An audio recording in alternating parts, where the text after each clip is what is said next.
Quer manter seus filhos, netos, netas, a sua família de pé? Se mantenha de joelho na oração e intercessão. Quer manter os seus parentes e amigos de pé? Ore por eles. Que a oração, ela consegue colocar o céu e a terra em total movimento em pró alguém, seja quem for esse alguém.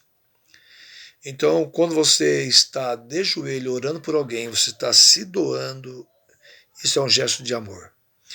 Nesse exato momento que eu estou aqui fazendo esse vídeo, tem pessoas nos 4 cantos da terra orando, dizendo assim: ó Deus, abençoa aqueles que buscam a tua face, abençoa as famílias, e eu e você, nós somos alcançados através de oração desse tipo.